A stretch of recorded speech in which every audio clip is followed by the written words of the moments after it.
the new kind of league around is the PFL.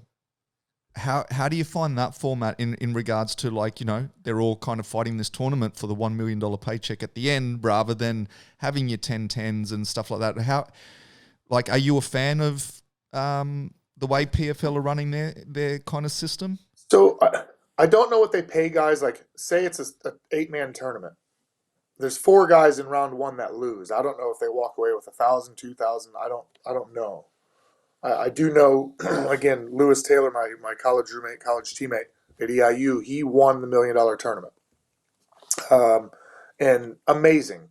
But whether it was for $1 million or not, I think the tournament structure suits a lot of real athletes. So in America, we run everything through the schools, and everything is a pyramid. So you have every school, every athlete has a chance to play. You get a regular season, which, you know, turns into, like, if you're talented, it turns into like the practice bit. It's your warm up. Even if you lose a couple games or matches or whatever the sport is, right? It's all about getting to peak performance by the end of the year to do the tournaments. So right away, say you've got, 200 schools. Within the first tournament, you're going to be down to like 48. And then the next tournament comes, and sometimes they only take the top 3 out of those. So now you're down to like 12. And 4 of them get a bye, and 8 of them have to fight for their life. And then you run, and you find the best team or the best individual. And it makes sense. So, like a Daniel Cormier, his entire life will be and I'm not perfect here, but he'll be like the 2008 NCAA champion at 184 pounds. He'll always be an NCAA Division I champion. Like, that doesn't, he can wrestle the next year and lose or get hurt and not even compete. He's still on his resume. He's still an NCAA Division I champion.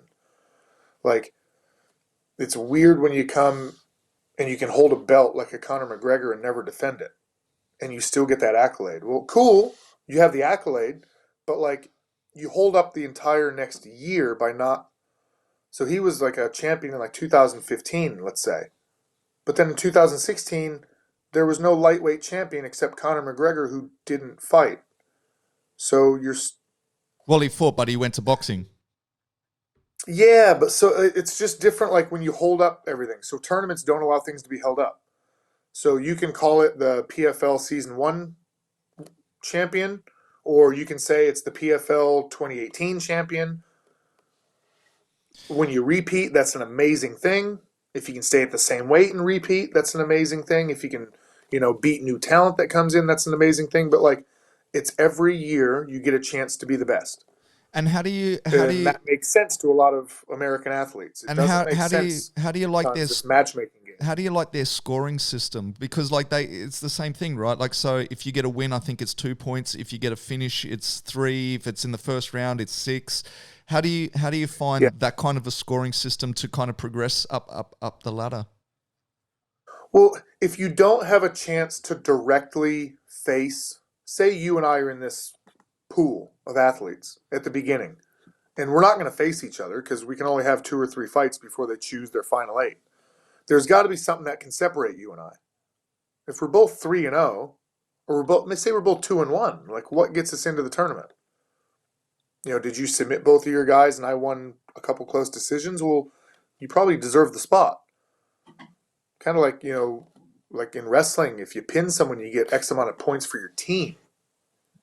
And if you get a decision, you get X amount of points for your team. And if you win in overtime, shows it's a close match, you get X amount of points for your team. So it's staggered to show the dominance of a team going through. So when you talk about like Iowa wrestling under Dan Gable winning like 19 NCAA championships in a row, it's because they brought their individuals to a tournament, and whatever results they got. But every time they won a match, they got a certain amount of points that came back to the team because of how they did it. If a guy pins everyone on his way through, like, that's a great thing for your team.